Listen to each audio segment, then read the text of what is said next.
깨끗한 물. 맑고 깨끗한 물에 대한 학습에 앞서 간략한 애니메이션을 시청해 보도록 하겠습니다. 시골쥐와 서울쥐. 깨끗한 수돗물 건강하게 마셔요. 어느 산골 마을 시골쥐 집에 서울쥐가 놀러 왔어요. 시골쥐는 소박한 음식들로 서울쥐를 대접했어요. 하지만 서울쥐는 밥상이 초라하다며 투정을 부렸답니다. 에이, 밥상이 이게 뭐야? 먹을 건 물밖에 없네. 서울쥐는 맛있는 음식을 먹자며 시골쥐를 서울로 데리고 갔어요. 서울쥐를 따라 레스토랑에 간 시골쥐는 맛있는 음식들이 가득한 식탁을 보고 깜짝 놀랐어요. 우와, 맛있겠다. 이거 다 먹어도 되는 거야? 그럼 다 먹으면 또 줄 테니 많이 먹어. 서울쥐는 으쓱해하면서 생수 한 병을 열어 물을 마셨어요. 그 모습을 본 시골쥐는 물었어요. 서울쥐야, 왜 수돗물을 안 마시고 생수를 마시는 거야? 어? 그냥 수돗물은 마시기 불안해서 말이야. 네가 우리 집에서 맛있게 먹던 물도 수돗물이었어. 뭐? 그 물이 수돗물이었다고? 그 말에 놀란 서울쥐에게 시골쥐는 생수가 주변 환경에 미치는 영향에 대해 설명했어요. 생수 한 병을 생산하려면 생수양보다 3배나 많은 물이 필요해. 그래서 생수를 만드는 주변 지역의 지하수가 고갈될 위험이 생기지. 그리고 생수병을 만들 때에도 많은 자원이 쓰이고 그것을 버리는 과정에서도 오염물질이 발생하지. 아, 그렇구나. 깨끗한 수돗물. 그래도 불안하다면 우리 집 수돗물 안심 확인제를 신청해 보세요.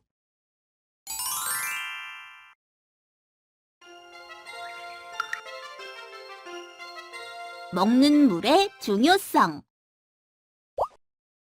우리가 살아가는데 꼭 필요한 물. 하루에 마셔야 하는 양은 얼마나 될까요? 사람마다 조금씩 차이가 있을 수 있지만 하루에 필요한 양은 자신의 체중 곱하기 50ml입니다. 예를 들어 40kg의 몸무게가 나가는 현우는 하루에 2000ml, 즉 2리터의 물이 필요한 것이죠. 그렇다면 여러분은 하루에 얼마만큼의 물이 필요한지 자신의 몸무게를 입력 후 확인하기 버튼을 클릭해 보세요. 보통 우리 어린이들은 음식물로 섭취하는 수분량을 제외하고 평균적으로 하루 약 1.5리터 정도의 물을 마셔야 합니다. 물은 사람의 몸을 구성하고 있는 아주 중요한 요소인데요. 보통 사람 몸무게의 60%, 신생아의 경우는 80%가 물로 구성되어 있습니다. 그 가운데 혈액은 90%, 뇌는 80%가 물로 이루어져 있고 또 눈의 망막도 92%가 물로 이루어져 있기 때문에 물을 통해 세상을 바라본다고 해도 과언이 아니라고 할 수 있습니다. 그만큼 사람에게는 물이 중요하기 때문에 먹는 물의 깨끗한 정도는 우리에게 커다란 영향을 줄 수 있습니다.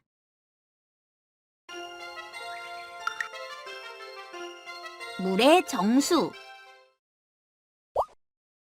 여러분, 혹시 이 물건의 이름은 무엇이고 어디에 사용하는지 아시나요? 잘 모르시겠다고요? 그렇다면 힌트를 드릴게요. 자, 이 물건은 이렇게 사용합니다. 이제 감이 오시나요? 그렇습니다. 이 물건은 라이프 스트로라는 휴대용 정수기인데요. 물이 오염된 나라의 사람들이 스스로 먹을 수 있는 물을 만들 수 있는 휴대용 정수기라고 생각하시면 됩니다. 그래서 생명 빨대라고도 불리우고 있는데요. 이 라이프 스트로는 한 사람이 1년간 먹기에 충분한 700리터의 물을 정수할 수 있고요. 박테리아와 바이러스의 대부분을 없앨 수 있죠. 그렇기 때문에 깨끗한 물을 먹을 수 있는데 큰 도움이 되고 있습니다. 우리가 마시는 물은 어떻게 우리 집까지 오게 되는지 알아볼까요? 우리가 마시는 물은 원수를 끌어들여 정수장으로 보내는 취수장을 거쳐 착수장, 혼화지, 응집지, 침전지, 여과지를 통해 소독을 한 뒤 정수지, 배수지를 거쳐 각 가정으로 보내지게 됩니다. 그렇다면 먹는 물이 어떻게 우리 집까지 오게 되는지 함께 확인해 보실까요?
물발자국.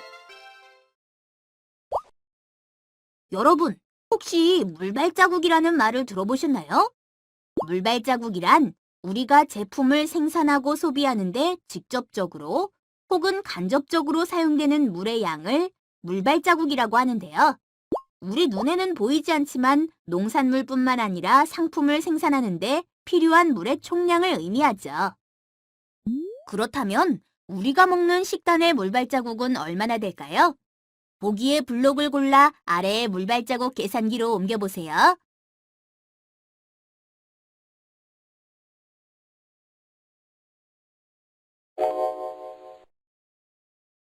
물발자국을 줄이기 위한 방법으로는 무엇이 있을까요? 아래의 입력란에 의견을 적어보세요.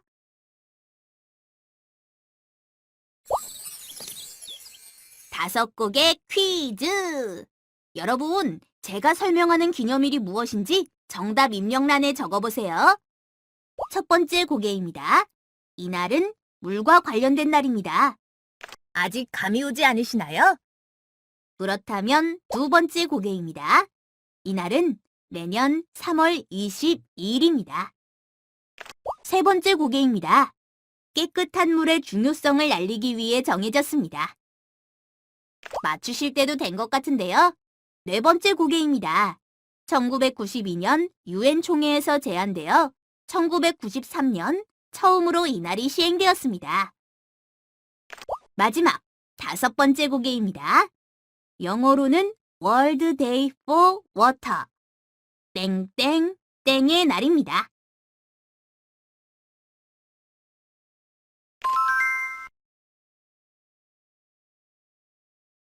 여러분, 모두 정답을 맞추셨나요? 그렇습니다. 정답은 세계 물의 날입니다. 세계 물의 날은 인구와 경제 활동의 증가로 물이 오염되면서 전 세계적으로 먹는 물이 부족해지자 유엔이 매년 3월 22일 물의 소중함을 일깨우기 위해 지정한 날입니다.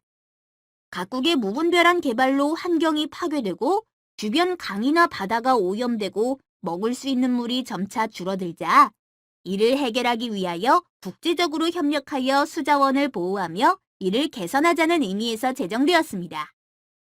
우리가 수자원을 보호하기 위해서는 어떤 노력이 필요할까요? 맞습니다. 쓰고 난 물을 잘 이용해서 다시 쓰기, 음식 찌꺼기는 하수구에 버리지 말고 물기를 짜낸 후 배출하기, 야외에 놀러가서 생긴 쓰레기는 되가져오기, 기름이 묻은 그릇은 휴지나 헝겊으로 닦아낸 후 물로 씻기, 머리를 감을 때에는 샴푸나 린스를 적당히 쓰거나 비누로 머리 감기 등이 있습니다. 그렇다면 우리의 약속을 다짐한다는 의미에서 포토 스탠딩을 만들어 볼까요? 먼저 종이를 준비하여 그 위에 내가 실천할 수 있는 환경 친화적 행동 한 가지를 적습니다. 그 다음 스탬프로 손도장을 찍어 물방울을 만들고 완성된 종이를 창가 또는 벽에 예쁘게 전시합니다.